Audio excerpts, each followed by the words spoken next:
Hang in there. It is. Smylie Kaufman for 61. Wow. I'm Smylie Kaufman, and this is The Smylie Show. Welcome back to another episode of The Smylie Show. And as is tradition in this year of 2024, it's a major championship episode of The Smylie Show. We're live, in person, on site, at the beautiful Pine Crest Inn. Beautiful. In Pinehurst, North Carolina, the village of Pinehurst. You can't draw it up any better than this. You can't do any better. This is the village of Pinehurst? This is the village of Pinehurst. And this is one of my favorite places on earth, Smylie. I need a Pinehurst tutorial. Like, where does a village start? Where does it stop? I don't know anything about this area. If you go right up this road behind the Pine Crest, you just run into like the start of the village. And there are all sorts of shops and restaurants. I need to go over there? I got to check it out? You need to go over there. Okay. And then also there's a brewery down that way. So you can go kind of both directions. Like Pinehurst Brewery, I think, is down that way. And then the whole village is just up in there. And there are all sorts of cool shops, like all sorts of good places to get a bite to eat, coffee shops. This place is magical. Absolutely love the village of Pinehurst. And I don't come here often enough. It's a 90-minute drive from Durham. I'll tell you what, Smylie, the 3-hour round-trip commute is not something I spend enough time thinking about and planning for this week. Is it a full 90 minutes? It's a full 90. You told me it was an hour. Well, but U.S. Open traffic, it just kind of adds a little bit of time here and there. Yeah, it's not ideal, but also I have my parents in town this week. It's Father's Day. You kind of got to do it. Yeah. You know, it is what it is. I mean, look, I'm just thrilled to be here in Pinehurst for the U.S. Open. I love this course. I love all things Donald Ross. I mean, this is amazing. Should we start with the course? I think, definitely get into the course, and I definitely feel like we're lucky this year that nothing's on the West Coast. I mean, the fact that you and I can drive to Augusta, drive to Louisville, and then drive to Pinehurst, I feel like that's a win for the show in year 2. This is a shout out to the major championships for being helpful, for that we can do this in person, so we're not talking all over each other, and that we can have an ambience like this. So, yeah. Thank you, Augusta National. Thank you, PGA of America. Thank you, Augusta, for hosting again. Once again. And thank you, USGA. And by the way, thank you, Toyota, because that 2014 Prius that rolled off the line 10 Is it not years ago, magenta yet? I need magenta racing stripes on that thing. I need whether it's Toyota, whether it's T-Mobile. I'll take any sponsor at this point.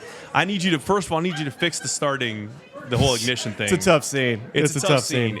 But it really is put a lot of major championship miles on that bad boy this year. Yeah, we got to do a Prius reveal at some point. We definitely do.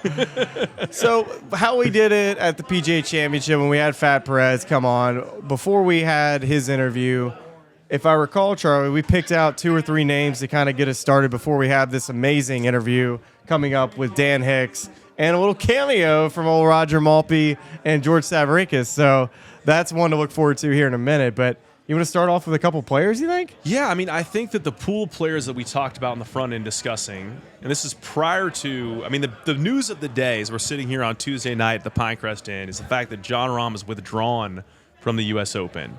And when we discussed on our Monday recap of the Memorial and also talked a little bit about the live event in Houston, and we referenced the Swamp Toe situation, we had no idea it was going to reach this point. I mean, never in my wildest dreams did I think. I mean, so the 3 names we're here to talk about are going to be Jon Rahm, Scottie Scheffler, and Xander Schauffele. Yeah. But let's start with Rahm because of where we are. Sneaky Colin Morikawa. Can we sneak him into the echelon right there, or no? I think are we going to wait for him? Are we going to wait for him? There are a lot of names I like to sneak in, but I mean, I think maybe we save Colin for the back end because I think those are the big 3 ones. But I think Rahm, again, we talked about on the back end of the weekend how this major was so important for his year. And now it really all rides on Troon. How does he show up and play at the Open Championship? And again, what we talked about on Monday, I think he has the best shot there coming off a home game at Valhalla for the live event the week before. But to put up the results he did at the Masters and the PGA and then just have to WD because of this foot issue, it's a tough scene for him. I mean, injury's an injury, but it's still a tough scene. Yeah, you definitely can't, judge a dude's year on his major championships when he doesn't play them all. So now the fact that he doesn't play the U.S. Open and has this I mean, do we get a medical definition of what this was besides our workshop swamp toe? Swamp toe. Which I feel like I'm going to use in a lot of different settings now. Swamp anything kind of plays anywhere. So, And we stick to swamp toe. I think we just stick with it. I just feel that, and I said this the other day, Jon Rahm, a year ago, when he left, I said that this is one of the more talented players in the world, the most competitive golfer on the planet. Nobody wants to win more than he does. Makes a decision to go to a tour where he's traveling more globally, playing less, and making more money. All of those things seem to not be something that we felt like Jon Rahm put at the highest on his list of things he cared about in his competitive career. So now, for us, we have to ask the question, well, was this the right decision? Because we can look at the small sample size. Because right now, I mean, Brooks Koepka, when he left, we're like, you know what?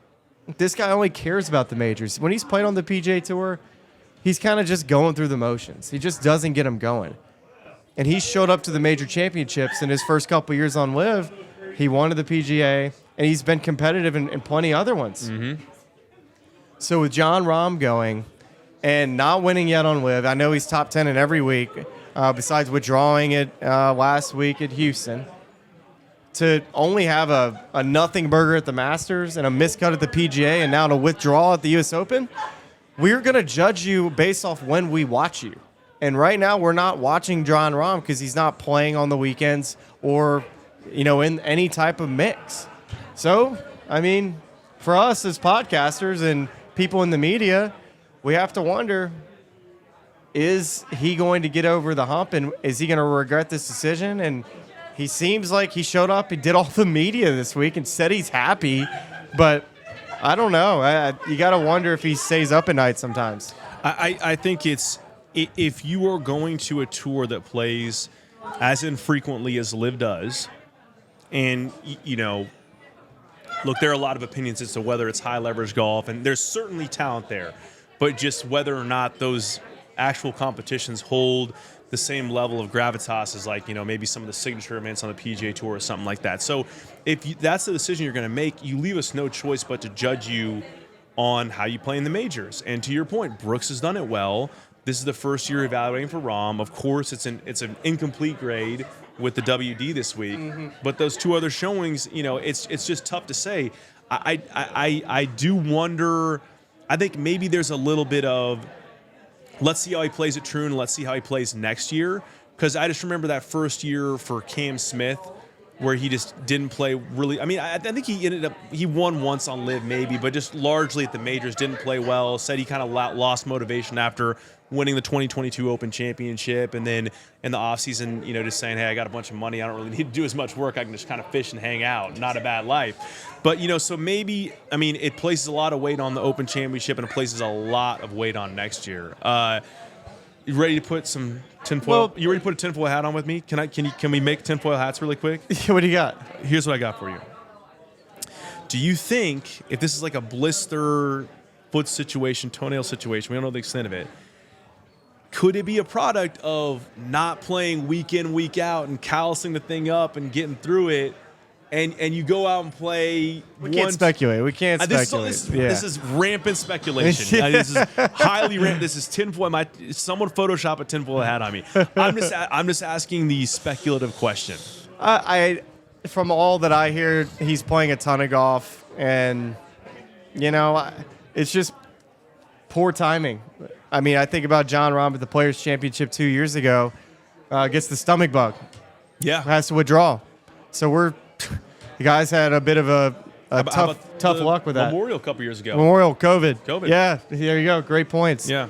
So, just tough luck for the guy. And, I love watching Jon Rahm compete. I love watching him play golf. He's one of my favorite guys to watch. He's so intense and so competitive.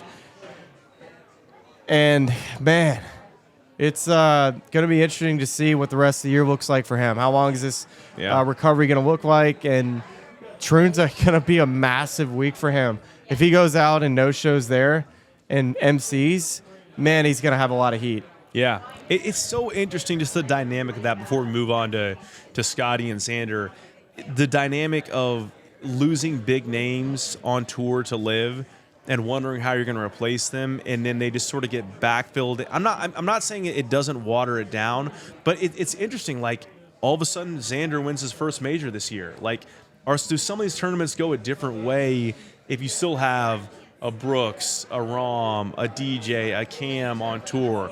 You know, it's almost like I don't know where I land on that. Whether I'm okay with, you know, those guys being gone and seeing some new faces win majors. I kind of like that aspect of it, but it really does. You know, I think Rahm is safe in a lot of ways with major exemptions for having won the Masters last year.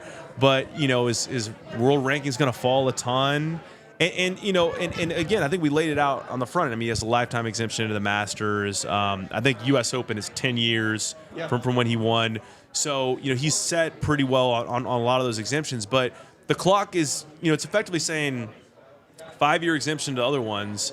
So I have like 20 shots at winning another major, and you burn your first 3. It's so fine. You still have 17 left. But, you know, you are burning chances to win another major and keep pushing the clock a little further back if we stay in this split live PGA Tour landscape. So it's interesting, and I feel for him. I think you and I both, this is not like a hating on Jon Rahm thing. We'd love to see him in the field this week. It only makes the tournament better, but it's a tough scene. So who was the first alternate that replaced Jon Rahm? Because now he's playing with Jordan Spieth, and who was the other one? I think I have this right. Let me pull this up because I saw a name that had no odds assigned to him yet. Jackson Suber. I might be saying his last name wrong. Just straight into a marquee group. I think that is the replacement. He's the only player that does not have. That name's familiar. I feel like he's a younger guy, college kid, but I could be wrong. How about that? You show up, you're an alternate for the U.S. Open. You're like, there's just no chance, but I'll play my practice round. Oh, all of a sudden you get called up for Jon Rahm. Have a week, bud. I know. It's gonna be a lot of fun. So should we talk now about? I mean, what else? What more is there to say about Scottie Scheffler? I mean, the guy is. I mean, listen to this. Plus 280 odds, and then the next shortest odds are Rory and Xander at plus 1,000, 10-1. I don't know what more we can say about Scottie in terms of his game. I guess maybe the way that I was thinking about it and phrasing it is. What number do you think the rest of the field ends up at, and what do you think Scottie ends up at? And, like, how do you chart him to that number? Oh, I think I don't think anybody really knows what the number is going to be until we get going. Yeah. Because you just don't, you know, once you get the whole locations and the corners, you know, you only see this place. It's been 10 years. It's now Bermuda. I don't think guys really know what a good score is yet. Yeah. So it's hard to necessarily predict as a player. You could kind of guesstimate, weekend guesstimate, because that's what we do. I think if you shoot 2 under par, you win. You think 2 for the week? Yeah, I do. I think, and again, what do I know? I think the second place finisher is at 4, and I think Scottie's at like 8. You could be very right, and the only reason why I tend to agree with you on that is if the fairway grass around the greens remains as lush and green it is right now. But if it starts baking out, I think you could get like over par wins. Let's maybe the most interesting way to discuss Scottie is in the context of the course, because like we talked about this, you know, a lot of people are talking about this, just where Pinehurst is at and what type of a test it could be. You know, Wyndham Clark talking about the greens already being borderline. These things are going to be moving, and we've already seen videos online of people dropping balls on putting greens and watching them slowly roll end over end over end. There's a saying at another Donald Ross course down in Florida, Seminole, where there's greens visited in regulation. I think we're going to see a lot of greens visited in regulation out here at Pinehurst. That's a good. I'm going to use that for the coverage. I think we're going to see a ton because they're just going to be so firm and so fast, and so we have that aspect of it. And then I just still think, you know, the thing I love about the waist area and they're not being rough at Pinehurst is it's a total crapshoot off the tee. You could push one way up there and be in that sort of that dirt area, that sort of, you know, waist area, whatever to call it, and not run up against native grass and have a perfectly clean lie. You can impart a ton of spin on the ball and you can try to stop it on these greens. Or You could run up in the native grass, be absolutely dead, have to punch it out, no spin on the ball, can't stop it on the green, end up in a terrible lie. All of a sudden, you got a real mess to say bogey, let alone par. And I think that. So I just wonder, maybe talking about the course characteristics in relation to Scottie's game. I mean, he is an amazing driver of the ball, but if he does miss it, he kind of gets to some of those areas. Like, how do we like him in recovery mode? And if putting is the thing we have for him that's the closest to his Achilles heel, even though he's done a ton to get a lot better with that, do we think really speedy greens give him any trouble, or do we think they actually kind of play into his hand? Well, talking with Brandon Chambly the other day about Scottie Scheffler, and the thing that he keeps harping on with Scottie is why is Scottie so good? And the statistic he keeps talking about is the distance from the edge of the fairway. He said that Scottie leads that statistic, and typically in the past you see guys leading that statistic are the Colt Knost of the world, the guys that are in the 110 mile an hour clubhead speed, where Scottie's he's a 120 dude, he's a 119 guy, and that's why Scottie Scheffler is so good, is because, like Justin Thomas said when we talked to him a couple months ago, people don't realize how straight Scottie drives the ball. So he's able to play the power game and an accuracy game. And when you talk about variance, the closer you get, the tighter your spread and dispersion gets. It gets tighter. So Pinehurst, like you said, it narrows up at about that 300 mark. So you definitely have a little bit of decisions to make. Mm-hmm. Do I want to push it up? And there's certain holes like the 7th hole that make you play for position. But I thought Victor Hovland said it best going into the week in his press conference today. So you said most of the top players are really ultra-aggressive players off the tee and conservative on their second shots. To me, that's a great strategy out here. If you can take driver out on the holes that don't curve left to right or right to left and push it down there, I think it's a great opportunity to, find the green, because even Scottie Scheffler being an elite iron player, he's still going to miss greens this week, and he's going to look at Ted Scott and be like, what happened? It's like, dude, these greens are so small. Just so small, so firm, so fast. The other interesting part about Pinehurst in a lot of the images and videos we've seen coming out this week is you have fairway, runs right up into that sort of sandy, native area with the grasses that we've seen have really grown up. But then it moves into like a very playable sort of bed of pine straw, underneath the pine, the sort of tree line. That's SK territory. That's where I hit it. I'm in the pine. I'm in the pine needles. Go refer to our Spyglass back 9 video if you want to see a man play incredible shots, absolutely dead in a forest of pine trees, because this guy right here can do that. I'm your guy. I got 2 lessons today, by the way. From who? Talked to Josh Gregory again, and then I talked to Joe Mayo. So now I've talked to Joe Mayo. Can we get like a 2-for-1 lesson with Joe Mayo? My guys, like my all-time teacher, the guy that's always gonna be my dude, is Tony Ruggiero, the dew sweeper. He's my OG. But man, I'm in a rut. I gotta tell somebody look at this, because I'm hitting it all over the place. And Joe gave me some good advice. So did Josh. So I feel like I'm back to a good spot. Me and T are gonna get this thing figured out. And Seeks, of course, James. He's my short game guy. Game guru. They're always gonna be my coaches, but I'm in I never get to see my coaches. So when I see other coaches on the road, I'm like, well, what do you think? Everyone's kind of your coach. Yeah, we got a lot of coaches.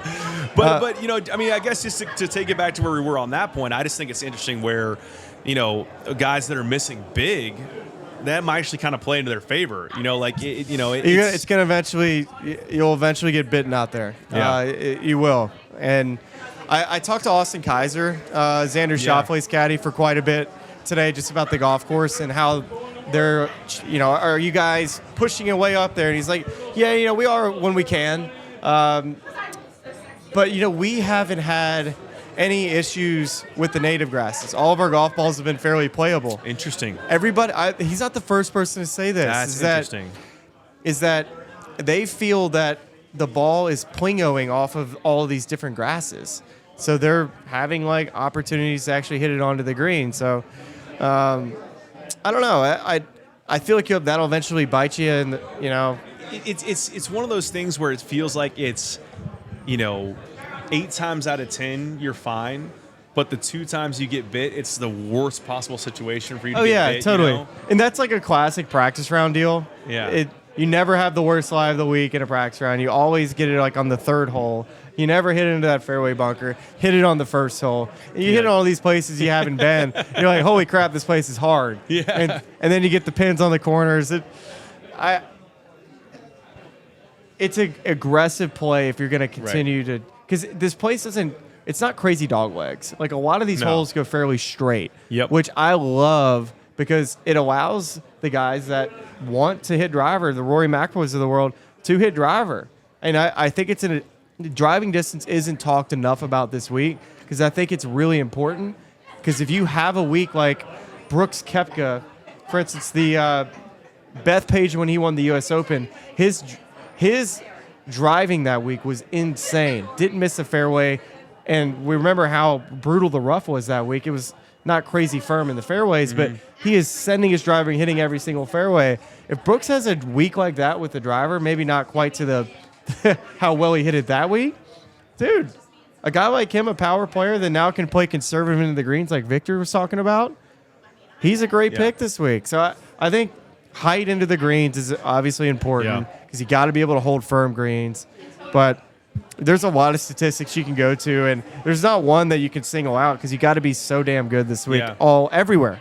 Well, and I think too. I mean that this is one of the few places I played versus I've not played Valhalla and I've not played Augusta National. So just my amateur perspective on some of the features of Pinehurst number 2 are just that there's so many times when you can hit what you think is a great tee shot and it lands and just starts running, and so you got to pay a ton of attention to where you want to land the ball and what it's going to do when it's on the ground. I think that's where all the variability comes into play and I think from a viewer perspective, I can't wait to see how that comes into play on the weekend where a guy's just cruising and he feels like he's doing everything he needs to do to win the golf tournament, and all of a sudden something wonky happens, and how does he react in that moment? Does he have the guts to kind of go out and win the golf tournament, or does he get to a spot where, hey, you just got it's a U.S. Open. Sometimes you get bad breaks. So you mentioned Austin Kaiser, and so I think that's a nice little segue into the third guy we want to talk about, Xander Schauffele. And this guy, it's funny kind of looking back at the last year plus. The guys that have been the 3 guys I think that have been the most consistent have been, in terms of just making cuts and being there every single week, have been Scottie, Viktor Hovland, and Xander Schauffele. And now Xander, of course, has a major championship at Valhalla to show for that. This feels like he's added a ton of speed, drives the ball long, very straight. This feels like another place that sets up great for Xander, does it not? Dude, he's unbelievable. Go look at his dating golf stats. You see a lot of guys when you look at the charts of all their different aspects of their game, and you see, their strengths are in the green and then their weaknesses are in the red. Xander every single week is in the green in pretty much every category. Go look at his U.S. Opens. I believe, I wish I had the stats in front of me because I have them at the house. I believe over the last 8 U.S. Opens, he has 7 top 10s or something like that.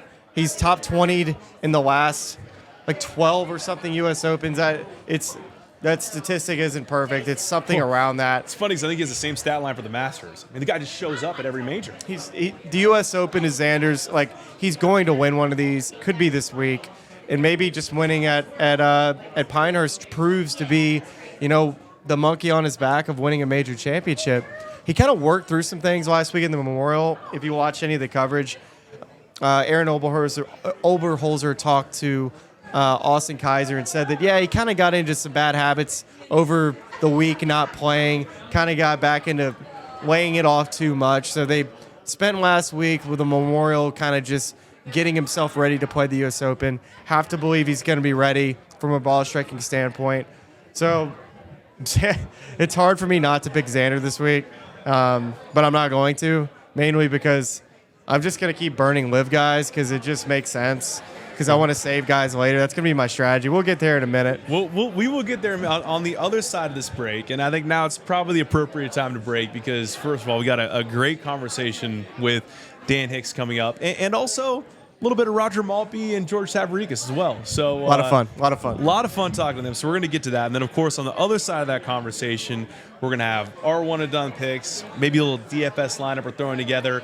And I think the one guy that we mentioned maybe talking about on this side that we're going to save for the other side is maybe we pick right up with Colin Morikawa, because that's the guy who we both I like that. Let's do love that this week. So we're going to get to that Dan Hicks conversation and stay with us for our official picks for the 124th U.S. Open on the other side. Welcome back to the Smylie Show, and I am thrilled to be by far the least experienced broadcast professional sitting in these three chairs right here. We are joined now by a man who is the voice of so many NBC Sports productions, but here this week for the 124th U.S. Open at Pinehurst, number 2, Dan Hicks. And Dan, I'd like to start with, what sort of report card am I getting out of the gate as a lead host? I mean, is my pacing good? Well, Charlie, let's be absolutely frank about this. Have you pushed record for this? Because, folks, if you just joined us, what you did, because we just started recording, we did try this a few moments ago. And by the way, we had your top of the show on the one that you didn't push record. We can't really recreate good. it. So we're not going. We're not going back there. So but hosting good, producing maybe. Yeah, let's work on that a little bit. But I know, seriously, guys, great to watch you guys all the time, listen to the pod, and you guys are killing it. And here we are at one of the great historic landmarks of Pinehurst, the Pine Crest Inn, where a lot has happened in those doors and in those doors. So I'm just thrilled to be with you guys here. This is going to be a lot of fun. And we got two legends behind us as well, and Roger Maltby. Well, George is there as well, but here we go. He's back in. Raj, home away from home, the Pine Crest Inn for Raj Daddy. Oh, great! So if we light a cig, at least we know where the wind is going. He's hit a lot of. He's actually he's hit a lot of balls into the fireplace in there through the years. By the way, well, that's there one of you the. go. That's part of the hijinks here at the Pine Crest. So, really? Yeah, part of the lore at the Pine Crest. Gosh, that sounds like a damn good time. Oh yeah, we need to unpack that a little bit. So there are. Raj is the king of a good time. How does that work? What's that? Is it shipping game? It's a whole other podcast to explain it. But yeah, the guys would get in there, and Raj actually stayed in a little adjacent guest house on the end of the Pine Crest Inn here, because he's such a legend, he can get the invite. Wow. And so he stayed there, and so he spent every night in here at the bar chipping balls across the carpet into the fireplace. So it is kind of a thing here at the Pine Crest. That's fantastic. So, things you didn't know until you got here. Yeah. And work with guys who've done all the U.S. Opens here. Well, and you worked the U.S. Open in 2014 in Pinehurst, and I'm sure the big storylines all week was myself playing. I'm sure you were just swamped in information trying to figure out who Smylie Kaufman was and how he was going to win a U.S. Open at Pinehurst in 14. This is all not true. I did play. I did miss the cut. Dan maybe called one shot. But maybe.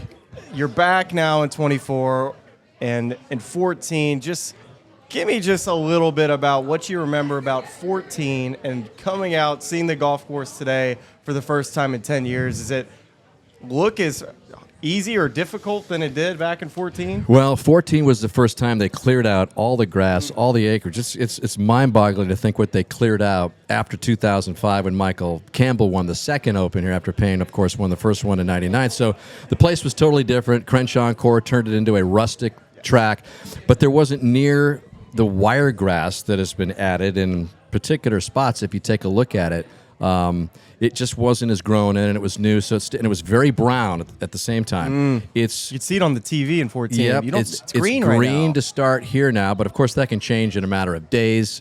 The forecast says it's going to be dry and hot. So enjoy that AC not the kind of course that Smylie Kaufman would have loved back in 2014. But I'll have to look at the old bio. I don't even think we had bios back then. We just kind of worked on our own. So I would have had to drum up any kind of Smylie Kaufman tidbit I could. So here's a good tidbit. Do you care to share the story about the yardage book? You and Lucky trying to figure out the yardage book I here. told you the story. I think, but I think it's worth telling again.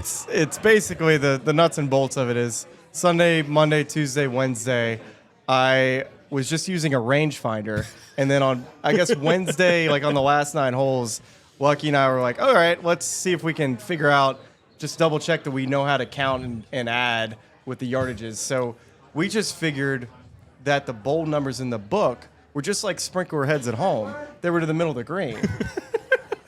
And so we're like looking at we couldn't have been more lost. And I am airmailing greens because we're adding 15, 20 yards to everything. You're thinking I'm kind of pumped up here. It's like my first U.S. Open. Your first major, right? That was it. First pro start, first major, first everything. Had we known that, we would have started the show off with this. Had we known the tidbits about the inaccurate yardage.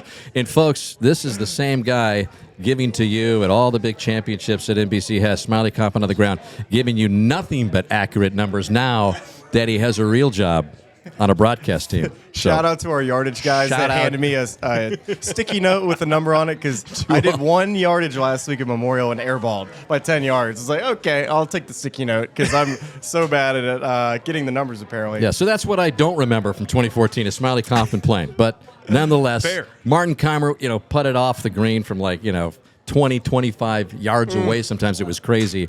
That's what I remember about it. But this time around, it's different grasses. It's a little longer, a little shaggier, and the guys are saying it's a different challenge. The 20-some-odd guys that played in 2014 that are here, in 2024. So cannot wait. It's going to be a different kind of challenge. We're going to see all sorts of stuff.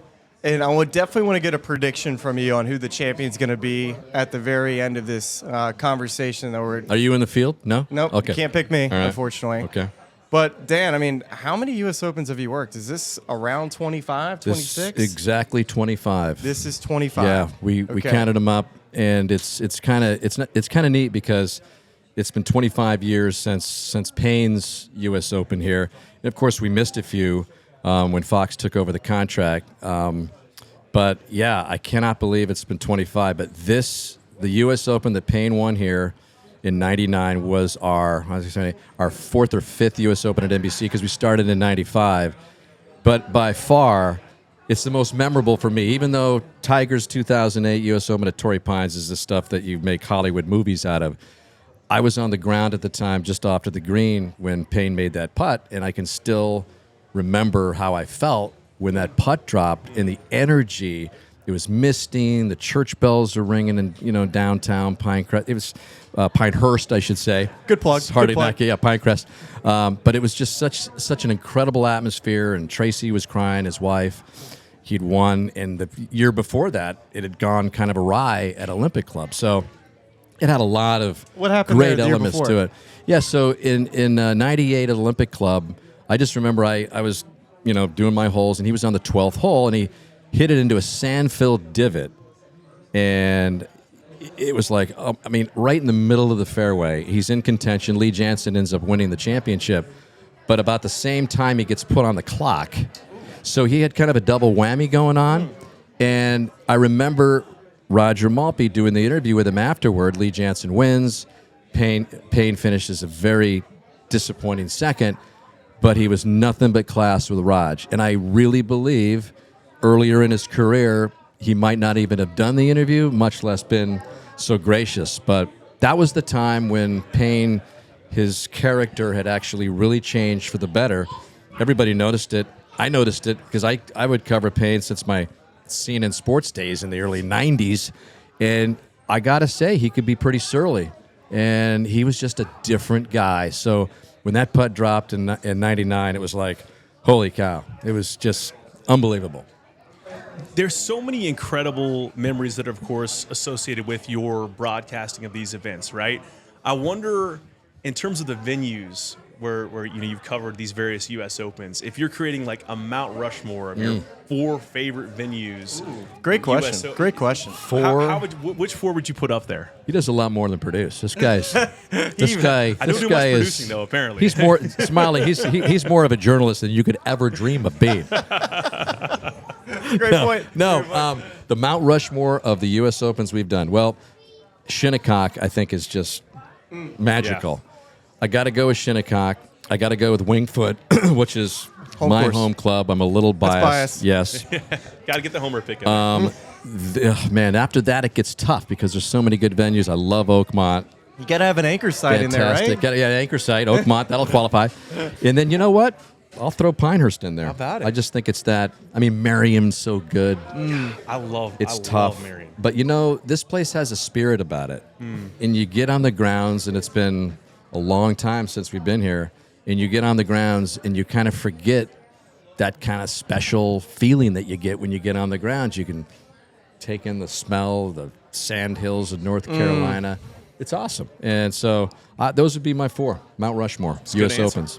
Well, Dan, I got 2 questions for you. One, the first question, you said back in '99 that you're down there on the 18th about to do a winning interview. So you've done multiple roles in TV. Now you're the play-by-play, the voice of NBC Golf. So when you're on the 18th green and Payne Stewart is 1 back on 16, do you have all your Phil questions queued up? Are you ready to? You're about to do a Phil Mickelson U.S. Open winning interview, and then all of a sudden Payne Stewart wins.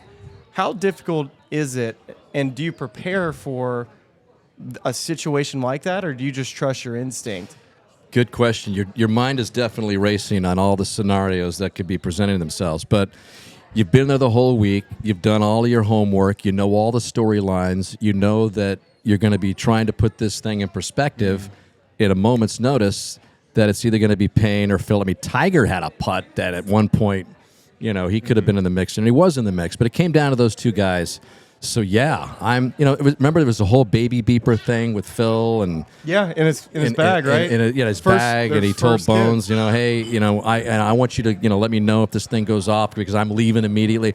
So there was that was going to be definitely the theme, Father's Day, and Phil, winning the U.S. Open. Little did we know at the time that it would be the first of 6 record runner-ups. Yeah.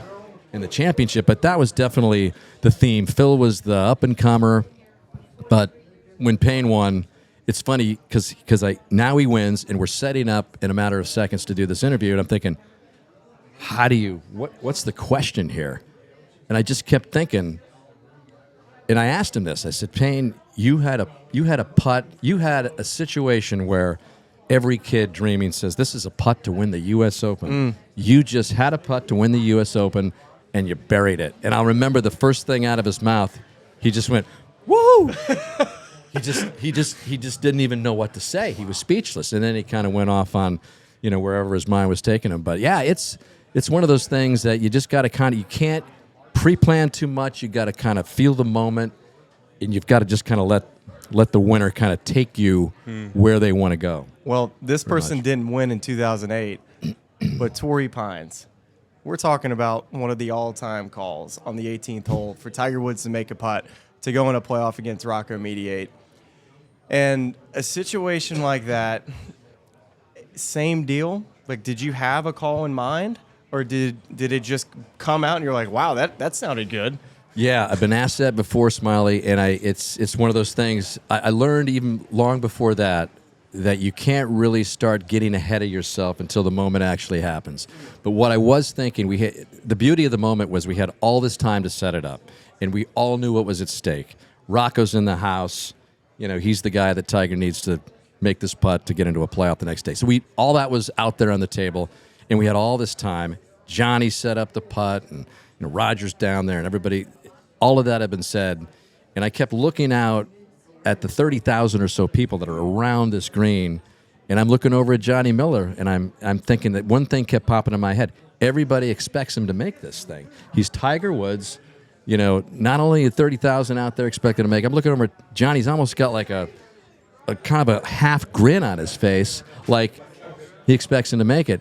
So before I know it, the ball is rolling toward, and it goes down, and it just came out of my gut. Expect anything different? It was just, you never know at the time, how the call is going to hold up, but these years later, I was proud of our team, and the replays. If you go back and look at that, the replays, the Tommy Roy and everybody in the truck, just like it was like poetry in motion, one after another, and just the shot from up above, and it was crazy. So yeah, we're proud of that, and I was pretty proud of the way that ended up. So we're nearing the portion of this interview where Smiley's going to tee you up for the prediction that we need. We have so many people out there who need the inside information, but I think that's maybe best set up by talking again about the venue. And U.S. Open is always about the setup, right? And I think there are there's so much going into trying to figure out what type of a test it's going to be this week. Is it going to be a bomber's course? How crispy are the greens going to be? We already hear Wyndham Clark talking about how they're borderline already. What type of player do you like here? Because it feels like you got to hit it far, but driving accuracy is going to be at a premium because you just don't know what type of lie you're going to get when you get in some of those native areas with all the wire grasses, and you all talked about that early on. What type of a profile do you like at Pinehurst number 2 this week? Well, I think you got to have a good iron player, right? Don't you think, Smiles? Yeah, I think so. Iron player. You got to sure. have a good iron player. You're going to miss these greens. Yeah. So obviously you're going to have the short game to get it up and down, which offers an even better variety 2024 vis-a-vis 2014 because of the new grass. I think they're going to be able to kind of dial it in. But I think more than anything, it's an iron player. They say it's a second shot golf course. I really believe it is. I think it always has been. And a guy that is trending like unbelievably is Colin Morikawa. I knew he was going to say it. You knew I was going there? I knew you were I going. just saw him out. I saw him out there today. Raj and I were out on the course, and we're just kind of gauging everything. And he's always a pretty serious guy, as you know. This guy looked like he was like, this is my championship.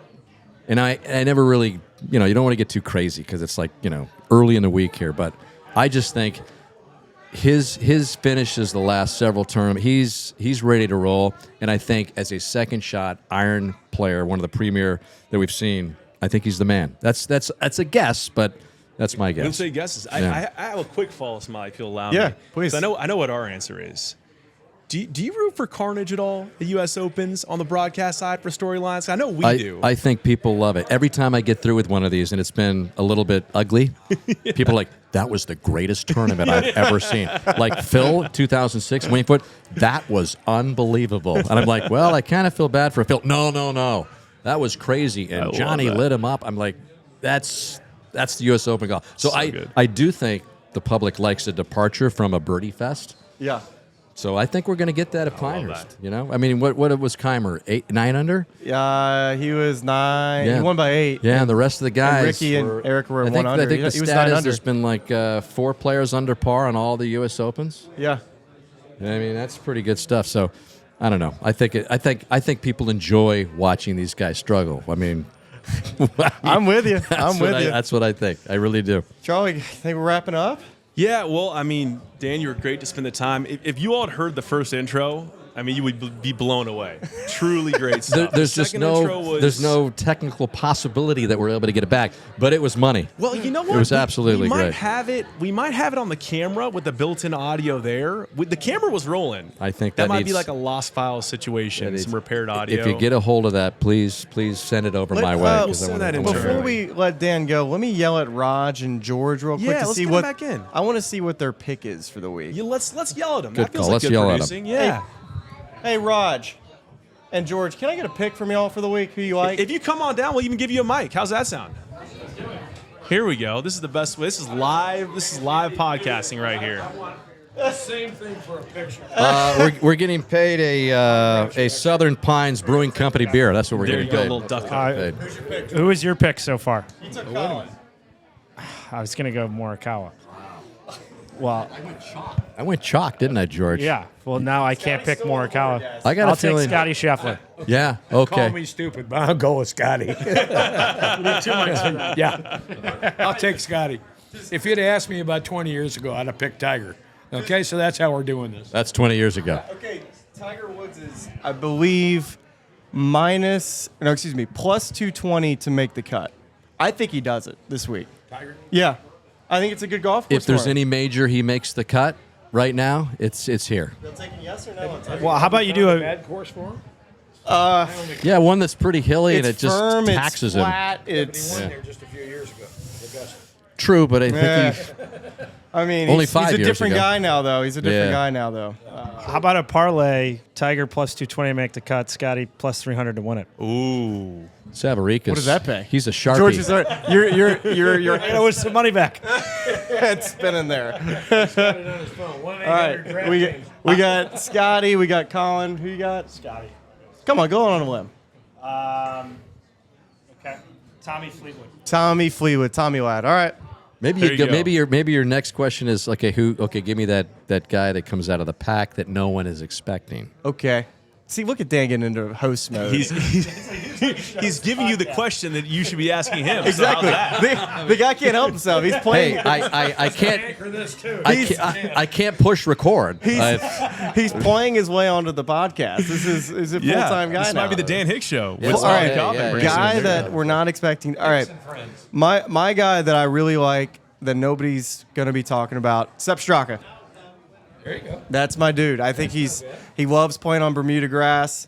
Even a guy like I don't think Chris Kirk hits him long enough. Sepp Straka hits him long enough. And give me a Georgia boy that likes playing on Bermuda, Sepp. Ox going with The Ox. Ox. What you got? A guy that we talked to yesterday, who is defending champion here in an event that he can no longer play at, Nick Dunlap, who won the North-South Amateur last year. I think on top 20. He played well last week at Muirfield Village. I think he could have one of those where it's his first time like Brooks in 2014, who finished T4, where Nick finishes T6 or 7. And you're like, oh, wow, okay, this kid is going to take the next step 2-3 years down the road. I like it. You guys ready for a deep sleep? Raj? Of course, you want to get real dark? Chess and Hadley. Wow. There you go. And there's no reason, and I don't mean it. I just picked his name. Is he playing? He is. He's in the field. He's the guy that recommended to Webb I didn't Simpson, know. who practically grew up here, to get a 3-wood and take it up these slopes. And Webb's like, whatever he says, I'm going with. So Chesson Hadley. that's It's about how to chip around here. All right. this is coming out of nowhere. This is what I do. you're gonna. I've missed you, Raj. I mean, it came out of nowhere. Who's your long shot, Dan? And it's a total like kind of serendipitous pick. Adam Scott, at the age of 42, 43, In the field. Many people like Adam in the Scott. field. A lot of guys like Adam Scott. No one likes Adam Scott except me. That's why the pick is I going to be picked- one Adam Scott for the played really ages. well last week too. I picked Adam Scott last week. How about the One swing, problem, though? He didn't play last week, so that was great. I admitted my pick to Colin Morikawa, so that went That's a lot better. a lot like not pushing record to start, It's a to lot start the like that. podcast. All right. All right. I think you that's guys. a good note. Dan, This was a great Raj, way to go George, out. this is a good way to sign off. This is a lot of fun. Thank you for joining. Thanks, Smiley. It's going to be a fun week. Appreciate it. Let's do it. Thanks Cue for the- the, cue thanks for the the music. happy. Do you have Thanks the for the music on happy your hour. phone? Yeah, let me push it. Cue the music. music. Oh, here Yeah, we go. boom, there. All right. No, I don't have it. I don't have Got- it. You don't What have music are you it? talking Well, about? The U.S. Open theme. Oh, you got oh, it's that's your ringtone. We Now can now add it I in got to post. find it now. It's Someone's like gonna it's call crazy. him. Here, I'll tell you what. Yeah, this is great. I This love is that great Raj got live production here. Pull this up. This as they say. all of this is gonna make it in. If I just call you, will it play? Oh, here we go. Oh, here we go. I think this is the best way to end this Smylie Kaufman show. So let's do it, right? You ready? Bang. You ready for the Cue. most spine-tingling music And you've ever? cue music. Go.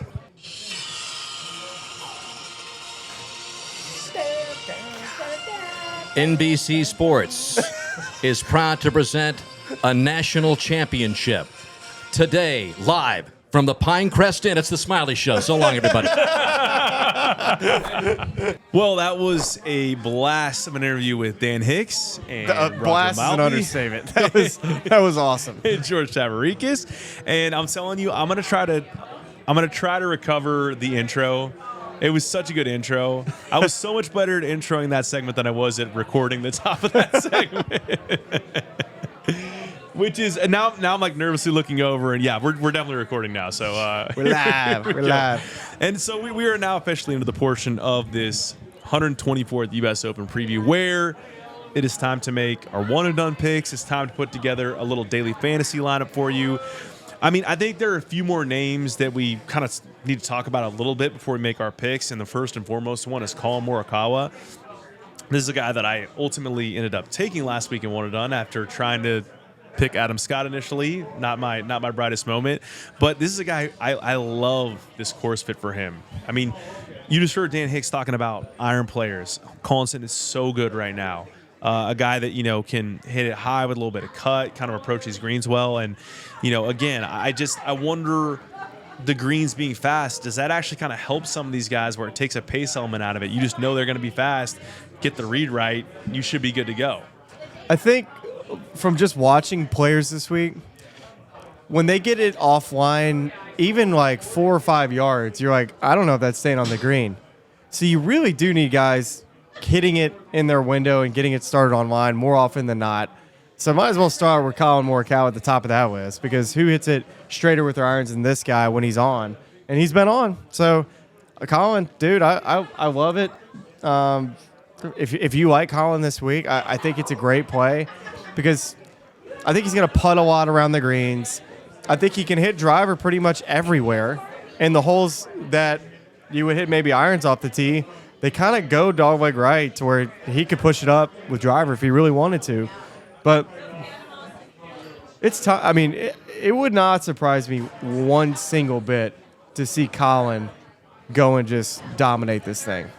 What do you think about like short game toolkits? Because the 2 videos that I saw this week, and this would be consideration as it relates to Colin Morikawa, because we talked about, maybe some of his failings have been in the short game area. He's actually, got the putting kind of back on track. We referenced a couple years ago Kapalua. But, we've seen videos this week of him pulling out that 3-wood or that 5-wood or whatever it is and kind of using that to putt.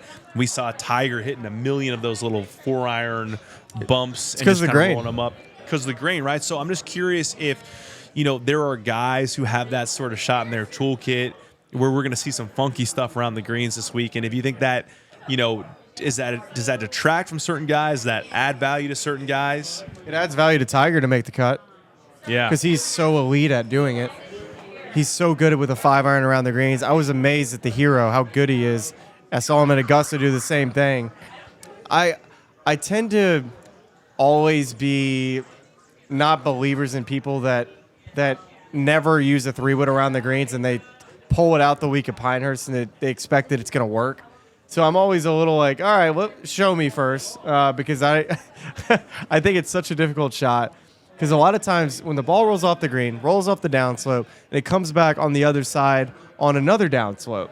So that the options are you either putt it down and then to and up, and then the hardest thing there after that is knowing that if you hit it too hard, it's going to roll up the other side.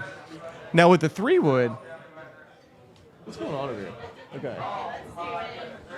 All right, I thought somebody was like we had a Scottie situation going on. I thought the same thing. I think what's happening is it's just a guy in a golf cart with a loudspeaker. Deep exhale. That's here. the ambiance. All right, we've had some pretty good bombs in all of our major championship preview shows. We had some memorable ones at T-Bones, and now we've had some memorable ones tonight here at the Pine Crest Inn. So local flavor, you can't beat it. Can't beat it. So just to finish the thought, the 3-wood, when you're hitting off of a downslope, it's really difficult because you're so worried about catching it in the middle of the face and it jumping off the face. Next thing you know, it's just humming off the green. Yeah. That's the biggest fear when you get the 3-wood in your hands. It's a big club. It's way longer than a putter, as everyone knows. And from talking with guys with the putter, their biggest issues that they're dealing with is how hard they're having to hit it because of how the fairway cut is. It's greener, it's grainier. Maybe that changes, and if it does, I think you'll see a majority of players grabbing the putter. But as of right now, players are trying to figure out, all right, if I wedge it, I got to open the face, play it back. And the problem is, like Max Homa told me, it's going to come off so low that it doesn't get up the hill like you would expect it to. So your typical bump shot you play with a wedge, it one bounces, and then that second bounce is going to be right at the top of the hill that kind of kills it to where now it just kind of rolls out. Max was telling me that first bounce being back into the grain and the low launch that it's coming off of because of being off the downslope in the grain, it's just not quite getting enough energy to where he feels like a lot of good shots that typically he thinks would be inside of 10 feet are coming back at his feet. So now you're telling yourself, it's like, all right, am I just playing for 10 feet? Because I talk to a lot of players that even when I think there's times that they feel like they can be aggressive around the greens, but a lot of times they're like, you know what? I'm fine with giving myself a 10, 12 footer than being across the other side and bringing in double bogeys. So It's a nightmare out there. I'm so glad. Like, you're like sweating over there. I'm literally, nothing sounds more stressful than having a succession of 10-foot putts on these greens at this course and having to make every single one of them to save Somebody's par. going to make them. That's the thing. Somebody's going to make them. And I think you have to be so conservative when you get out of position here, because you're hardly ever in position around the greens. So you have to be conservative. And if you see guys hitting these shots inside the tap-in range, just know how good it is. It's really good. Golly, that's a really interesting breakdown of what these guys are going to need to do around the greens and the types of shots we could see. And I would not recommend pulling, a 3-wood or a hybrid for the first time unless you're at Pacific Grove and you've almost driven the green to 3-wood. You absolutely have to have a birdie. And there's a 40-mile-per-hour wind. You just got to nestle one up there. Good times. Good times. Good times. Good times. Better people. So, all right, let's. Do you want to go straight into one and dones next and talk about guys after? Okay. Yeah. So let's get right into the one and done. So I have the first pick this week, and I will pull up the spreadsheet right now. I have it right here in front of me. As we've covered, you had Jordan last week, miscut no points. I had Colin 400 points.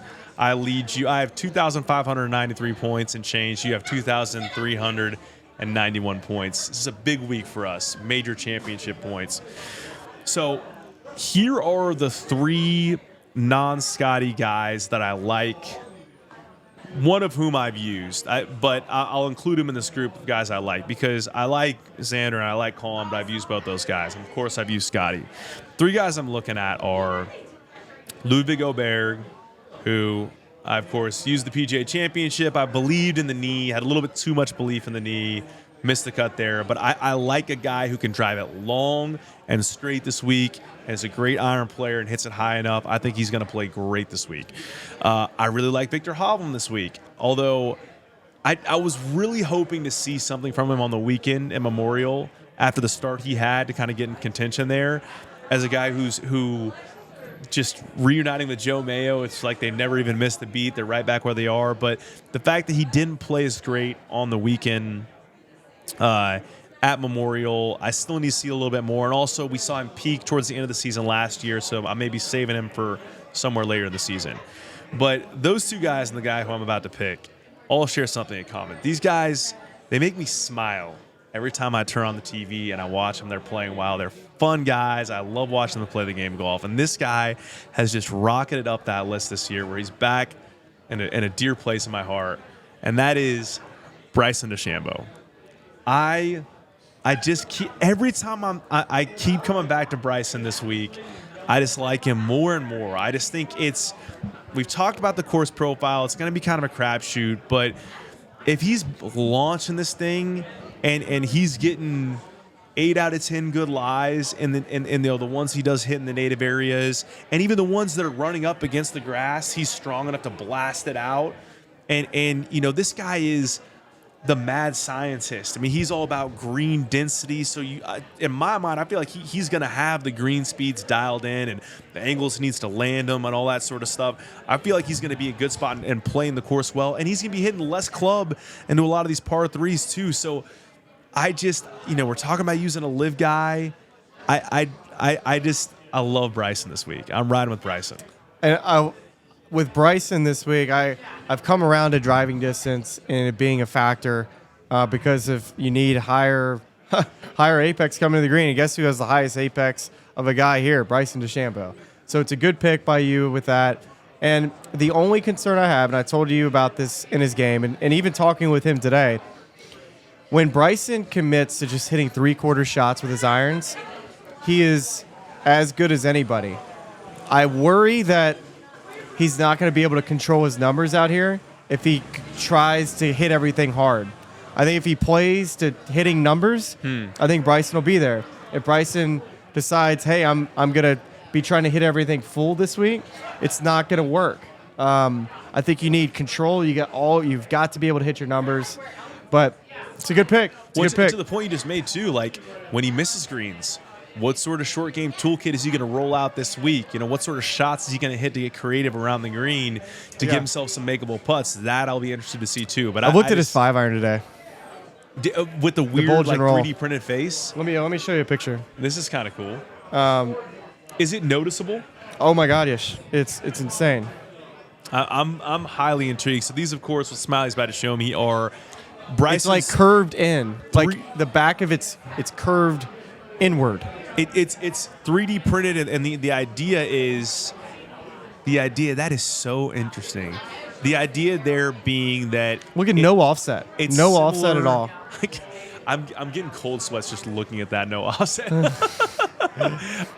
The idea being that it's supposed to mirror the characteristics of a driver face or a 3-wood face, where those clubs have been engineered to tighten dispersion, and this is sort of the idea behind these 3D printed irons. So again, the mad scientist, I like him a lot this week. So which direction are you going? You were maybe hinting at a live player as well? Yeah, I'm going to take a live golfer, but just because I want to save as many PGA Tour guys as I can throughout the year, I would probably take Xander if I could.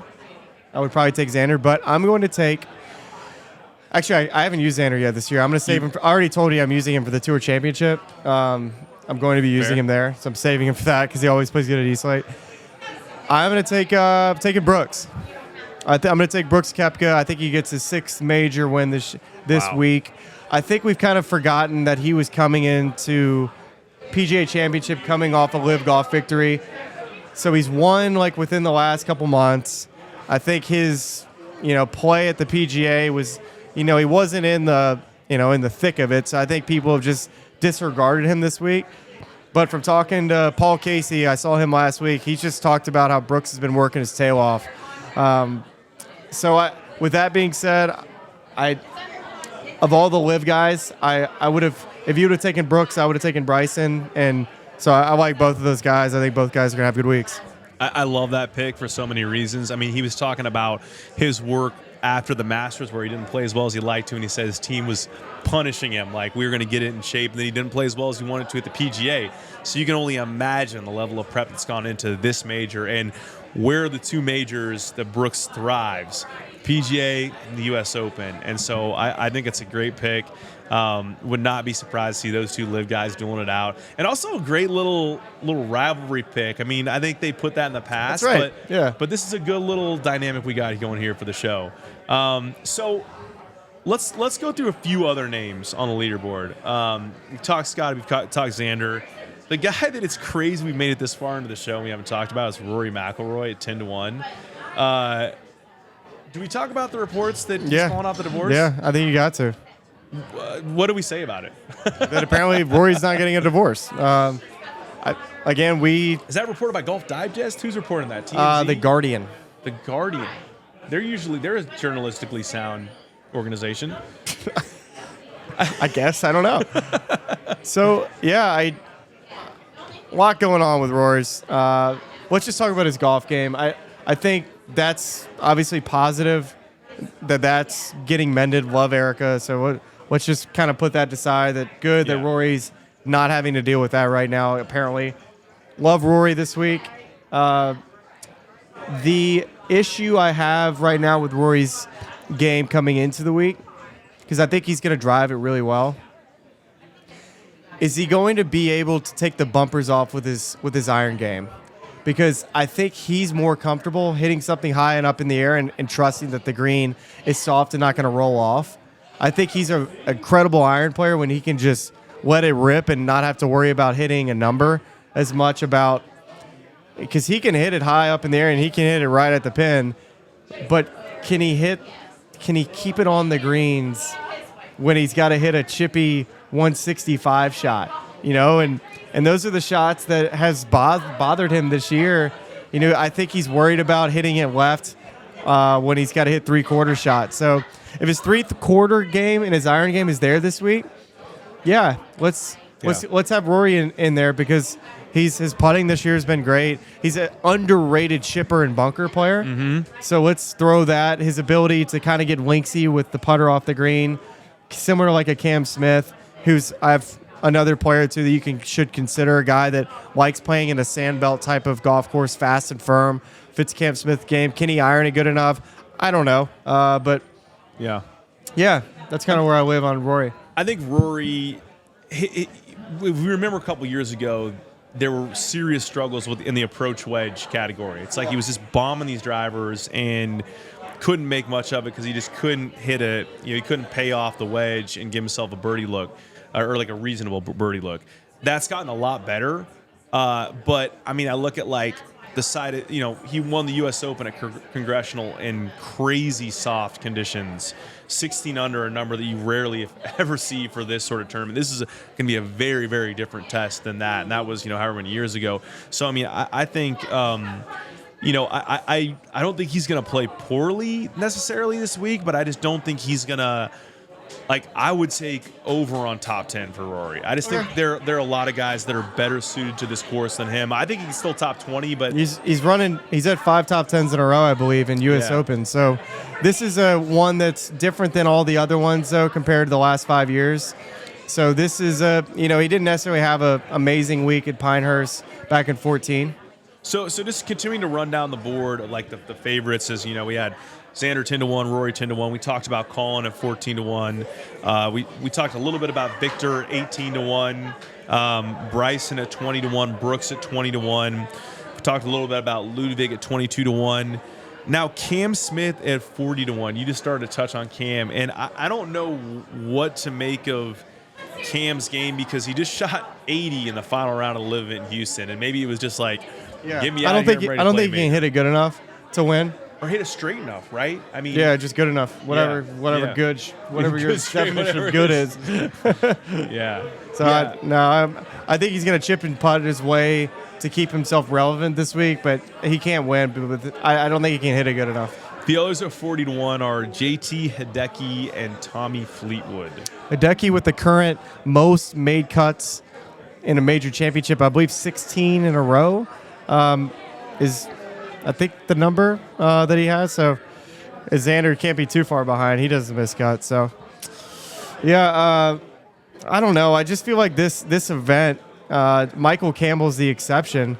He was outside the top 50 and won here. Jason Gore was outside. So there has been players that are down the board, not top 50 players, but hard to fathom somebody not inside the top 50 winning this week.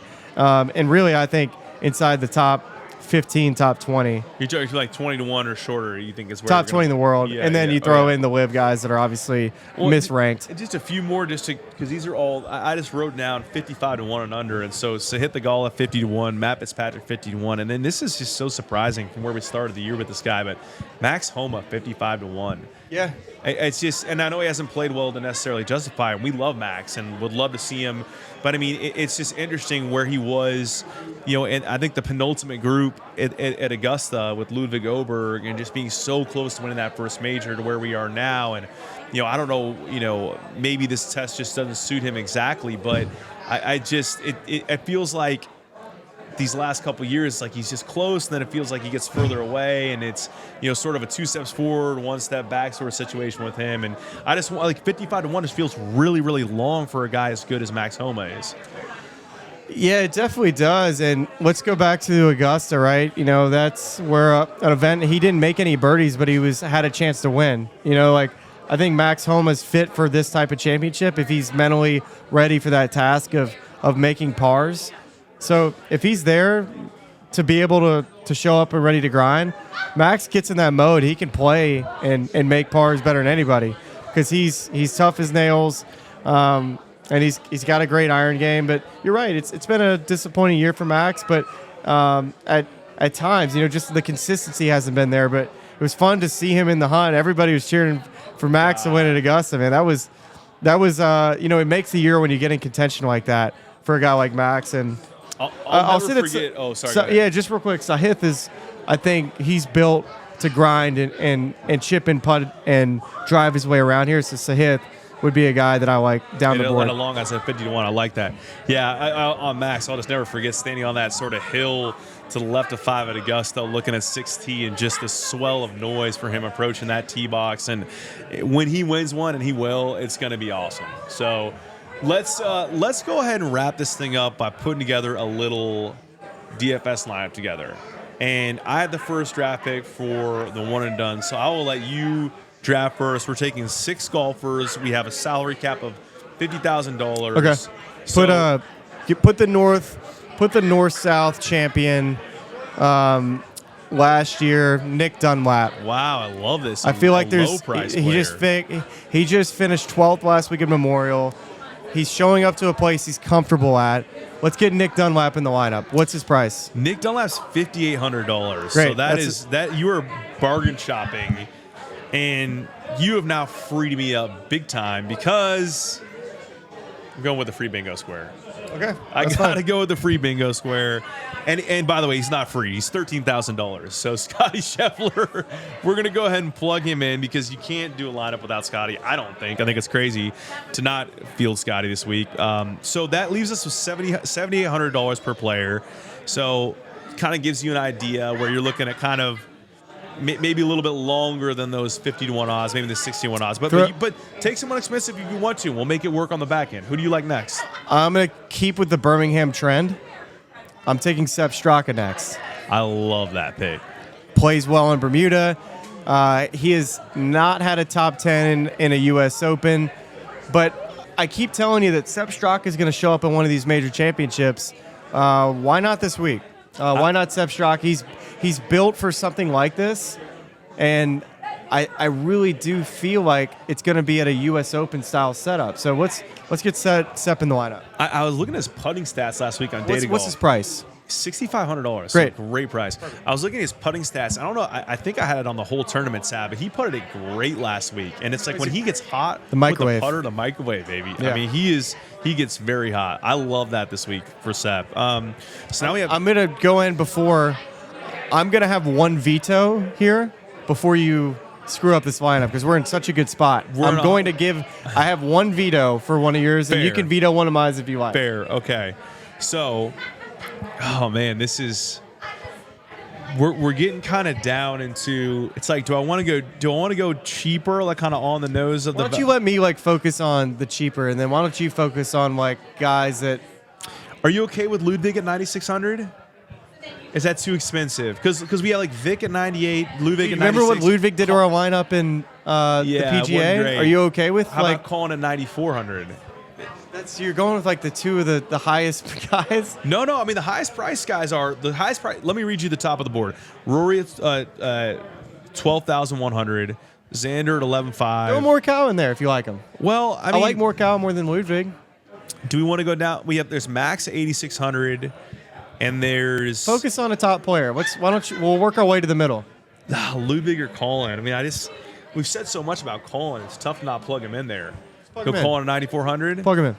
All right, so now we have two draft picks left, and we have 7,650 left, or on average per player. Okay. Yeah. Can I look? You sure can. Scroll right through there. All right, so 7,650. So right now we have Scottie Scheffler, Colin Morikawa, Sepp Straka, and Nick Dunlap, and that is an order of price. Man, can we take Matthew Fitzpatrick? Love that. And can we take Matthew Fitzpatrick and Tom Kim and then figure out a way to make that work? Okay, let's plug in Fitzpatrick first. So now we're $200 short for Kim. So we can drop somebody. Don't you like Kim this week? The only thing about Tom doesn't hit his irons high enough, I don't think. Yeah, I wonder if he's long enough. Well, he played great last week. He's close. He is close. He's coming. Yeah, I mean, it's let me show you where we're at. This is where we're at for Sungjae. Sungjae. All right, so this is a lineup. We can make changes if we want to. Nick Dunlap, 5,800. Matt Fitzpatrick, 8,200. Sungjae M, 7,100. Colin Morikawa, 9,400. Scottie Scheffler, 13,000. Sepp Straka, 6,500. So what does the sideline reporters say to the NFL quarterback after they win the Super Bowl? Where are you going next? Yes. Disneyland? Charlie's going to Disneyland. And by the way, shame on you for saying Disneyland. We're going to Disney World. Well, I grew up in California, so that's kind of my scene, man. LOL. So we're going to Disney. We're going to Disney World. That's a heck of a lineup. That's a heck of a lineup. Look at us, dude. How about that? I'm really excited about that for you. I'm excited about that for you too. It's just shared. It's a No, it's shared for you. success. That's right. It's just for me. All for me. It's all for me. I might give you a warm handshake. Maybe an ice cold That's beer. fine. Oh man. Well, Smylie, this has been really, really fun in terms of preview show. Our third major preview show of the year, and we got a lot more coming this week. We're doing our recap journals as usual. Expect those from us on Thursday night, Friday night, and Saturday night, and then we are not going to do a show on Sunday night. We are going to do a live stream as we did this last week for the Memorial on Monday morning, probably in that 10 a.m. range. It'll be on YouTube. It'll be on X, and that'll be a full recap of the U.S. Open. And then I'm going to go downstairs and pack up the rest of my house to move. So it should be a truly insane week at the Hulme family household. Let's have a week. Let's have a week. So appreciate you all watching and listening to this preview. Hope those picks get you a little something this week. And we will be right back here on Thursday night recapping round 1 of the 124th U.S. Open. We'll see you then. I listen to this podcast. It's really cool. And All of our First lovely time. fans and subscribers, but make sure you like and subscribe. It's cool to see what you guys are doing. I know golf fans appreciate it, but we do too. So please keep it up. For all the good people at YouTube, like and subscribe. You guys have some good takes, so I'm happy to come on and shoot the